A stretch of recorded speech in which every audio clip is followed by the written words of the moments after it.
we remain steadfast in our commitment in delivering local news that matters, stories that inspire, enriching the lives of Filipinos in the Philippines and across the globe. This is your GMA Regional TV. Buong puso para sa Pilipino. Ang mga pinakamalalaking balita ngayong Huwebes. Lalaking patawid sa kalsada, patay matapos masalpok ng kotse sa Ilocos Sur. Insidente na huli cam. Ilang tanim na kalamansi sa Pangasinan nasira at halos matusta na dahil sa matinding init. At tunghayan ang star-studded na selebrasyon ng 26th Charter Anniversary ng Tarlac City.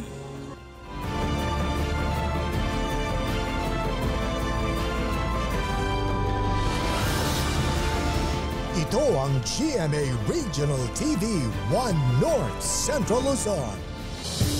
Masantos yang arem na imbag gamalembaya pagat panapon kapuso. Narito na ang 1 North Central Luzon. Hatid namin ang mga pinakamalaki at pinakahuling balita sa Hilaga at Gitnang Luzon. Live mula rito sa GMA Dagupan Station, ako po si Chris Zuniga. Mga kapuso, muling isinailalim sa Red Alert ang Luzon Grid ngayong hapon at mamayang gabi dahil sa manipis na supply ng kuryente. Batay sa abiso ng National Grid Corporation of the Philippines o NGCP, itinaas ang Red Alert kaninang alas 3 hanggang alas 4 ng hapon at maulit mula alas 8 ng gabi hanggang alas 10 ng gabi.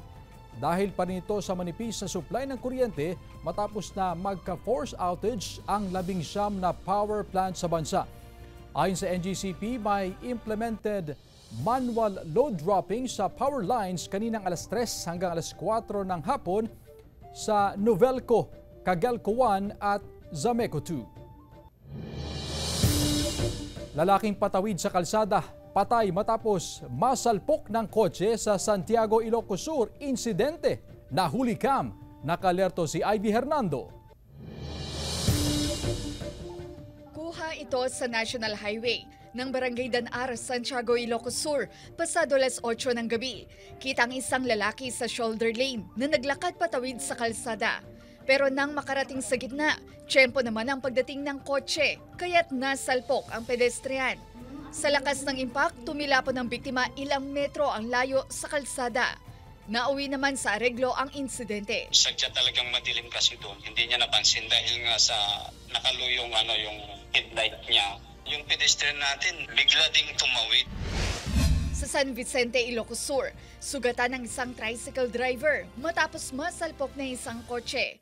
Ayon sa mga saksi, nagtangkang mag-overtake ang kotse sa sinusundang tricycle na nooy paliko sa isang kanto. Sugatan ng tricycle driver. Ayon sa PNP, agad na nagkaayos sa mga sangkot sa aksidente. Sa Malasiki, Pangasinan, nasawi ang isang tricycle driver matapos makasalpukan ang pampasaherong bus sa National Highway na sakop ng Barangay Gomez. Napitpit ang tricycle habang basag naman ang harapang salamin ng bus. Nagkabulagaan daw ang dalawang driver. Siyempre, ang may kasalanan dito yung bus driver, yung muna ang initial kasi yung driver ng tricycle is dead on arrival. Both drivers ay tumatakbo more or less mga 30 to 40 kilometers per hour. Nakatakda naman daw ang kaanak ng nasawi at kinatawan ng bus company na pag-usapan ang insidente. Ivy Hernando, 1 North Central Luzon. Samantala, ilang tanim na kalamansi sa Calasiao, Pangasinan nasira at halos matusta dahil sa matinding init. Sundan sa exclusive report. Tuluyan ng nasira ang mga tanim na kalamansi sa Barangay Sungkoy, Calasiao, Pangasinan dahil sa mas matinding init dulot ng El Nino. Halos matusta ang bunga ng kalamansi, nalantarin ang dahon nito sa pagkakabilad sa init. Maaari pa namang kainin ang mga natirang bunga ng kalamansi pero hindi na ito maaari pang ibenta sa merkado. Bukod sa kalamansi, nalantarin ang ilang tanim na sitaw at talong ni Mang Alejandro. Namatay na yun dahil sa init. Pagka hindi na nila napapatubigan yun, nalalanta yung tuyong-tuyo yung lupa. Ayon sa mga magsasaka, sapat na patubig ang solusyon para maprotektahan sa init ang mga pananim na gulay. Hirap dito ang mga magsasaka dahil magastos na gumamit ng water pump sa patubig. Kanya-kanyang diskarte na lang ang mga magsasaka para hindi labis na maapektuhan ang mga tanim na gulay na babad sa init.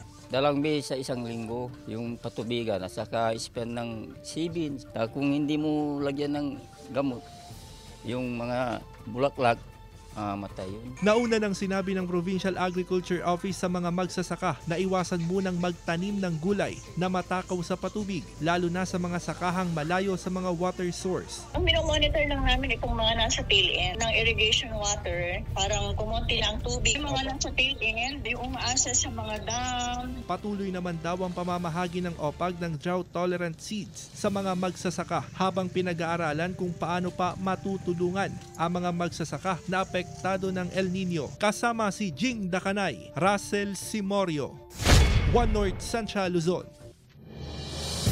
Ginagawang MH Del Pilar Street sa Dagupan City target na matapos bago ang Gilon-Gilon Street Dancing ng Bangus Festival 2024. Ang detalye ihahatid live ni Claire Lacanilaw. Claire? Chris, nakatakdang buksan sa mga motorista ang MH Del Pilar Street bilang paghahanda na rin sa iba't ibang highlight sa selebrasyon ng Bangus Festival 2024 dito sa Dagupan City. Puspusang tinatapos ang road elevation at drainage construction sa bahagi ng MH Del Pilar Street sa Dagupan City. Target na matapos ang construction sa April 22 bilang paghahanda sa Gilon-Gilon at Valley Street Dancing na gaganapin sa April 26. Ayon sa Public Order and Safety Office, dadaanan ng street dancers ang MH Del Pilar paikot sa downtown. Pina-close namin para kinausap ang kontraktor na iaano niya yan hanggang April 22 para pag sa Gilon-Gilon ay madadaanan ng 4 lanes para masayawan, hindi naman 1 lane lang. Makakatipid naman hindi lang sa pamasahe kundi sa oras ng pagbiyahe ang ilang pasahero sakaling tuluyang buksan ang bahagi ng MH Del Pilar. Okay lang namang gawin para hindi pag umuulan hindi nabaha. Kasi katulad kami dalawa, lagi-laging pumupunta ng Dagupan para magpa-check up. Umaasa ang ilang tsuper na makakaluwag-luwag na sila sa pamamasada. Wala kami iisa kasi dinadaan namin lahat. Diyan sa PNR. Pero kung mabuksan na yan, luluwag siguro. Samantala ayon sa Public Order and Safety Office, full force ang kanilang pagbabantay sa magiging sitwasyon sa daloy ng trapiko lalo na sa selebrasyon ng Bangus Festival 2024.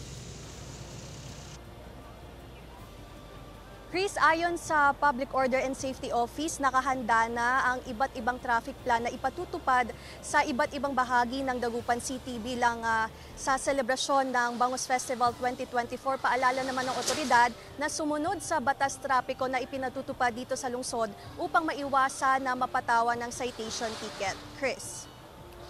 Maraming salamat, Claire Lacanilaw. Samantala, schedule ng pagpapapasok sa mga kakataying baboy sa slaughterhouse sa Bangaldan, Pangasinan, in-adjust na rin para maiwasan ang matinding init ng panahon. Sundan sa report. Alas 10 ng umaga hanggang alas 6 ng hapon ang schedule ng pagpasok sa mga kakataying baboy sa koral ng slaughterhouse sa Mangaldan, Pangasinan. Dito inilalagay ang mga alagang baboy bago pakatayin. Pero dahil sa init ng panahon sa ganoong oras, ilang hog raisers ang piniling i-adjust na lang ang oras ng pagdadala ng baboy sa koral. Naka-schedule na ang pagtanggap ng baboy sa koral ng 4 p.m. hanggang 7 p.m. Iwasan yung heat stroke ng kwan. Mahirap na kasi pag halimbawa namatay sila dyan nang dahil sa heat stroke. Outright condemnation naman ang nangyayari doon. May sapat naman daw na bilang ng koral para maiwasang magsiksikan din sa kulungan ang mga baboy ngayong mainit na panahon. May mga patakaran at paalala rin ang pamunuan ng slaughterhouse sa mga hog raiser na magpapakatay ng baboy. Bago nila dito, kailangan yung baboy nila pinaliguan nila. Tapos pag naman bago nila iwanan, paliguan ulit kasi mahirap na. Kailangan araw-araw talagang kuhan yan. Kasi mainit eh. sobra magkakasakit din yung mga baboy pagkakuan. Tinututukan din daw ng pamunuan ang kalusugan ng mga baboy. Iniiwasan ang insidente ng heat stroke bago makatay ang mga baboy. Para masiguro ang kalidad ng karne ng baboy at seguridad din ng mga mamimili, may nakatalagang veterinarian sa slaughterhouse na nagsasagawa ng autopsy o post-mortem examination sa laman ng baboy. Kasama si Ron Alister Taniedo, Joan Punsoy, One North, Central Luzon. Isang sugatang balyena naman ang natagpuan sa ilog sa Dagupan City. Silipin sa report. Makikita sa video ang isang balyena na napadpad sa ilog na bahagi ng Barangay Pugaro sa Dagupan City habang inaalalayan ng ilang mangingisda dahil tila mahina ito at hindi makalangoy. Kita rin na may dugo ito galing sa kanyang sugat. Sinubukan daw nila itong hulihin para dalhin sa BIFAR pero namatay. Agad na na-turn over sa BIFAR ang labi ng balyena na unang inakala ng mga residente na isang dolphin. Sa pagsusuri ng BIFAR National Integrated Fisheries Technology Development Center, isa itong adult dwarf sperm whale na may habang 6.1 feet. Maaring disoriented siya dahil nasa bugan ng dinamita sa dagat or may sakit siya, mamamatay na talaga siya kaya humiwalay na sa grupo. So kung nasa bugan siya, possible na disoriented kasi sira na yung kanilang hearing organ. Itong mga dolphin nagnanavigate through echolocation. Hinihintay pa ang resulta ng necropsy sa balyena upang malaman ang tunay na sanhi ng pagkamatay nito. Meron pong mga batas na nagpoprotekta ng dolphin, mga ganitong aquatic mammal, wag po nating lalapitan. Ngayon kung ganyan na na sila, disoriented or sa tingin or sa judgment natin ay kailangang tulungan, pwede po nating tulungan, and then kung malakas pa naman, ang pinaka maitutulong mo talaga ay makalangoy siya ng malaya sa dagat. Ito ang unang beses na may napadpad na balyena sa bahagi ng ilog sa Dagupan City. Kaya sinabihan ng mga residente na agad i-report sa BIFAR sakaling maulit ang whale stranding sa lugar. Kasama si Henry Duminsil, Claire Lacanilaw, One North Central Luzon. Ito ang GMA Regional TV One North Central Luzon.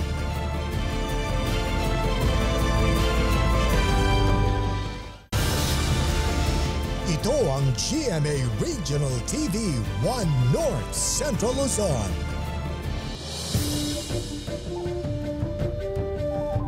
Ilang nicho sa public cemetery ng Herona, Tarlac nawasak matapos mabagsakan ng mga sanga ng puno ng akasya.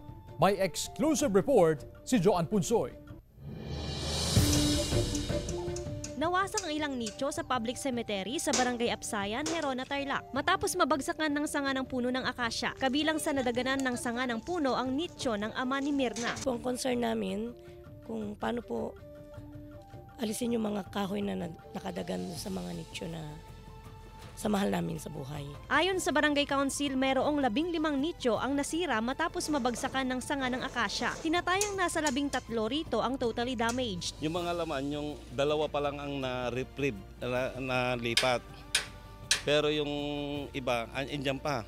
Unang narespondihan ng Bureau of Fire Protection ang naturang puno matapos masunog noong April 9. Posibleng may nagsunog daw sa puno, dahilan para rumupok ang sanga nito at bumagsak sa mga nicho. Kasi hindi naman basta-basta sariling puno niya magsusunog. Ibig sabihin, may nag-umpisa na nagsunog.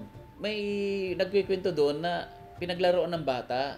O, 3 bata daw. Siyempre, hindi naman alam kung sino nagsasabi ng to.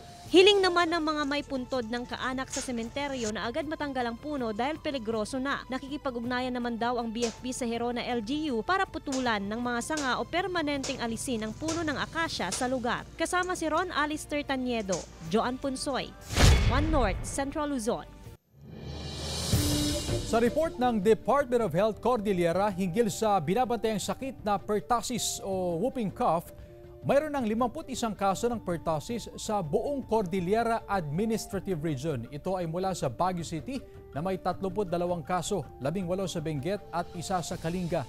Karamihan sa mga tinamaan ng sakit ay mga babae kung saan 41 anyos ang pinakamatanda at less than 6 months old naman ang pinakabatang pasyente. Walang napaulat na namatay sa sakit dahil ayon sa eksperto may bakuna at antibiotic laban sa pertussis. Sintomas ng pertussis ang matagal na pagkakaroon ng ubo na may whooping sound, sipon, lagnat at watery eye. Kaya patuloy ang paalala sa publiko na palakasin ang immune system at magsuot ng face mask kung kinakailangan, lalo na sa mga may comorbidities, at palagi ang mag-alkohol at maghugas ng kamay. Samantala, higher education institutions tiwala sa maayos na papeles ng mga Chinese student sa ilang paaralan sa Cagayan Valley Region. Narito ang report. Sa public forum sa Kapitolyo ng Cagayan, tiniyak ng higher education institutions na legal ang papel ng mga dayuhan, partikular ang mga Chinese national na nag-aaral sa Cagayan Valley Region. Ito'y kasunod ng resolusyon ni 3rd District Representative Joseph Lara para imbestigahan ang pagdami ng mga Chinese students sa Tuguegarao City na mga nagpapanggap lang daw. So you cannot discriminate just because the other students are foreigners. We are right now in the process of applying for internationalization. Ayon pa sa ilang universidad, 1994 pa na magsimula silang tumanggap ng mga foreign student, gaya ng St. Paul University, Philippines, kung saan ilang estudyante raw nila ay mula China, Korea, Japan, India, Nigeria at Amerika, ang kumukuha ng kursong nursing, civil engineering at graduate school. SPUP had always been very crucial in terms of accepting foreign students, and we really do due diligence when there are foreign students applying to us. Dagdag pa na presidente ng University of St. Louis Tuguegarao, patunay ito na kayang makipagsabayan ng Pilipinas pagdating sa kalidad ng edukasyon. Hindi rin daw apektado ng issue ng West Philippine Sea ang partnership nila ng ilang universidad sa China. We cannot do away with internationalization because if we will not go into internationalization, we will be lagging behind. Tiniyak naman ng provincial government, Philippine National Police at Armed Forces of the Philippines na walang banta sa seguridad sa kabila ng pagdami ng mga foreign student sa Cagayan Valley Region. Sa huli, binigyang diin nila na bukas at ligtas ang Cagayan Valley Region sa lahat ng mga estudyanteng gustong mag-aral doon, Pilipino man o banyaga. Aprobado na ng local school board ang pagbili at pagdalagay ng solar lights sa mga pampublikong paaralan sa Mangaldan, Pangasinan. Malaking bagay raw ito para makatipid sa konsumo sa kuryente sa mga paaralan, lalo na ngayong mainit ang panahon. Makakatulong din daw ito sa pagbibigay ng seguridad sa mga paaralan sa mga lugar na walang nakatalagang security guard. Nais ng LGU na maging maliwanag sa gabi ang lahat ng paaralan sa bayan para maprotektahan sa banta ng kawatan ang mga estudyante. Matapos naman ng 3 linggong rehabilitasyon sa ilalim ng Philippine Eagle Foundation, naibalik na sa kanyang natural habitat ang agilang nasagip ng isang magsasaka sa Mount Mabagyaw sa Cabugao, Apayao. Matatandang natrap ang babaeng agila sa bitag para sa wild pig. Ayon sa DNR, ang presensya ng mga agila sa lugar ay indikasyon na balanse pa ang ecosystem sa kagubatan. Kaya patuloy ang paalala ng PEF na mahigpit na ipinagbabawal ang paghuli sa Philippine Eagle at iba pang uri ng wildlife na may pagkakulong ng hanggang 12 taon. Nananatili naman daw ang kabundukan ng Apayao bilang last stronghold ng Philippine Eagle sa Northern Luzon. For instance, ang Philippine deer at saka wild pig ay IUCN vulnerable. Ibig sabihin, pwede silang mawala din kung hindi ma-regulate yung hunting and collection ng mga wildlife. Unang news docu ng GMA Integrated News na Sundo. Nasungkit ang bronze medal sa 2024 New York Festivals and Film Awards. Tunghayan sa report. Sa unang pagkakataon, nanalo sa New York Festivals TV and Film Awards ang lahat ng programa ng Kapuso Network na nasa shortlist ng iba't ibang kategorya. Higit isang linggo mula ng sulit na bandyera. Kabilang dyan ang kauna-unahang news documentary sa ilalim ng GMA Integrated News 360, ang dokumentaryong Sundo, wagi ng bronze sa World Medal sa news program category. Touchdown Egypt. Hatid ng mga veteranong mamamahayag na sina Rafi Tima. Ligtas na sila, pero yung mga bahay na pinuntahan namin. At JP Soriano. Nakakarinig sa pinagilong putok. Kasama ang video journalist na si Kim Sora. Kuya Kim! Kuya Kim! My God! My God! Apektado ang marami nating kababayan. buong puwersang inilahad ang istorya at karanasan ng mga naipit nating kababayan sa gera sa pagitan ng Israel at Hamas.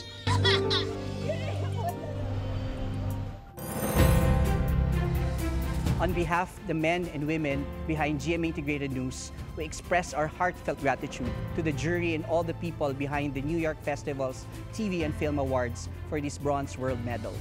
We share this award to our countrymen, especially to all the Filipino overseas workers and their families here and abroad, and to those affected by the Israel-Hamas conflict. To God be the glory. Wagi rin sa iba't ibang kategorya ang 6 na programa ng GMA Public Affairs. Kumakot ng parangal ang The Atom Arroyo Specials kung saan gold medalist ang dokumentaryo nitong Batas Bata para sa Social Justice category. Silver World Medal naman ang inuwi ng isa pang dokumentaryong Hingang Malalim para sa Human Concerns category. Nag-uwi rin ng 3 World Medal ang flagship documentary program ng GMA Public Affairs na Eyewitness. Silver medalist para sa Social Issues category ang dokumentaryo ni Atom Arroyo na Bawat Barya. Bronze World Medal ang dokumentaryo ni Howie Severino na Boat to School para sa Heroes category. At ang docu ni Mab Gonzalez na Sisid sa Putik para sa Community Portraits category. Kinilala rin sa global stage for the first time ang action-packed drama series ng GMA Public Affairs na Black Rider na bronze medalist para sa entertainment program drama category. Thank you very much, NYF. Ito ang GMA Regional TV 1 North Central Luzon.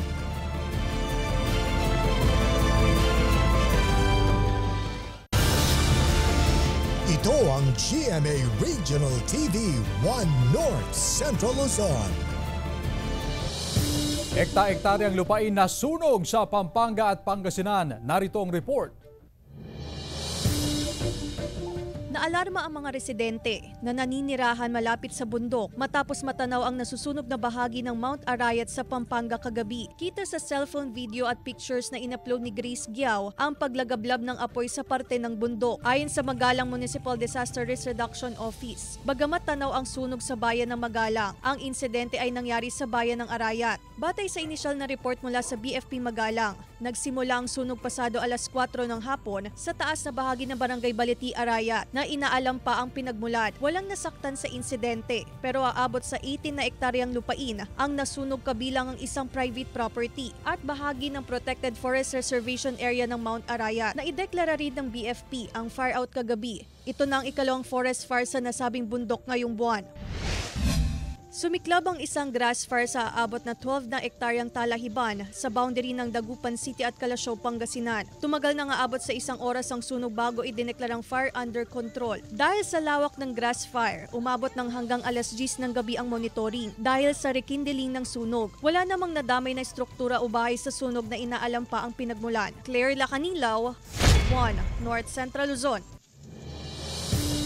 Nagbabala naman ang Sparkle GMA Artist Center tungkol sa mga hindi otorisadong individual na nagre-recruit online.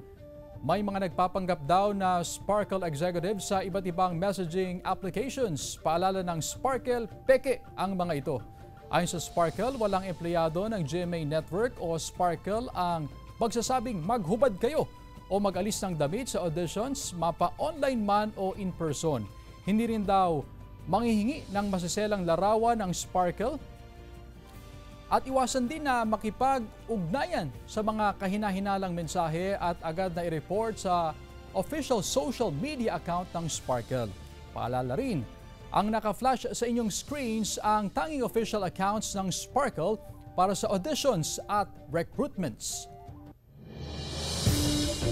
Sa ibang balita, ilang negosyante ng daing sa Dagupan City pahirapan daw sa pagkuha ng supply dahil sa kakaunting huli ng isda sa laot. Sudan sa report. Apektado ang ilang magdadaing sa Barangay Pantal, Dagupan City dahil pahirapan daw ang supply ng isda ngayon. Kakaunti raw ang nahuling isda sa laot dahil karamihan nasa ilalim ng karagatan dahil sa epekto ng mainit na panahon. Kakaunti lang din ang pumapalaot ng mangingisda dahil sa napakatinding init. Pupunti ang makukuha namin. Kung minsan wala, kahit maggabi, wala kami makukuha.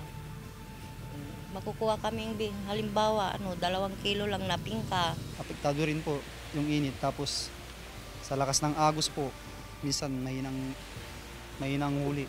Apektado rin ang ilang negosyante ng talaba dahil sa mainit na panahon. Bumubuka raw kasi ang mga talaba kaya nasisira at hindi na maaaring ibenta. Bumubuka po yung mga paninda namin na iba. Tinatapon na namin, madam, pag bumubuka na, hindi na namin binubuksan. Ayon sa eksperto, dapat daw na maturuan ang mga mangingisda ng aquaculture upang mapatatag ang supply ng isda. Dapat ang ituro sa atin ay aquaculture na rin. Mag-culture na. Kung dati-dati ay marami tayong isda, ngayon bumabote na. So dapat turuan na yung mga tao na mag-culture ng isda sa cages, sa fish pond. At nang sa ganun, masigurado natin yung supply ng isda. Kasama si Henry Duminsil, Claire Lacanilaw, 1 North Central Luzon. 1930s pa ang school bus na ito ng isang paaralan sa Lawag City. Niluma na ng panahon kaya nakagarahin na lamang ito sa tabi ng paaralan. Nirestore ang bus, inayos, pinaganda at binago. Ang school bus noon tinatawag ng tech bus ngayon. Air-conditioned at may mga computer at laptops with internet connection pa sa loob ng bus. Magsisilbi raw itong e-learning at reading center ng mga mag-aaral.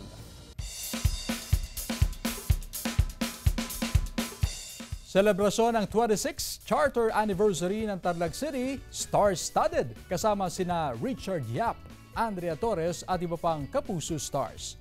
Tunghayan sa ulat ni Joan Punsoy.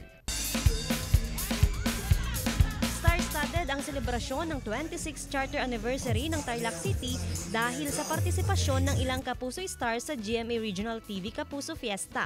Present at taghandog ng kani-kanilang performances, sina Joaquin Dumagoso, Zonia Mejia, Jason Abalos, Kaloy Tengkungko, Andrea Torres, at Richard Yap. Hosted by Charis Solomon, game na game ring nakipaglaro ang Kapuso fans. Ibinahagi rin ng Kapuso Stars ang kanilang summer plans, gaya ni na Andrea Torres and Richard Yap na nakaplan ng kanilang summer vacation abroad. Babalik ulit ako sa Australia, natupad ang wish ko. So ito for work, tapos nag-extend ako ng mga 3 days para makasama ko yung family ko. I might go to Japan for a while, pero sandaling-sandali lang kasi may trabaho pa tayo eh. I-explore naman ni na Joaquin, Zonia, Charis at Kaloy ang beach. Ang plano ko po talaga this summer is to go around more sa Philippines. So I'm really planning to visit up north, ganon, and then maybe move down south sa mga beaches pa. Kasi gusto ko na mag-beach, medyo, di ba, nauuso na ngayon ng beach dahil summer na. Gusto na nating mag-swimsuit. Same, well, medyo nakakakota na ako if may mga, sa mga nakakakilala sa akin, iba yung kulay ko ngayon. Susundutan ko agad this weekend and the next weekend and the following weekends. Kami lang mag-beach lang kami ng family. Hindi kasi kami madalas magbakasyon. Actually, mas nasanay na rin kami sa bahay after the pandemic. Habang staycation in the province with his family si Jason Abalos. May baby kasi kami, so mahirap sa amin laging bumabiyahe, lalo na kung ganito kait ng panahon. So talagang pipili ka na ng lugar. Kasama si Ron Alistair Taniedo, Joan Punsoy, 1 North Central Luzon.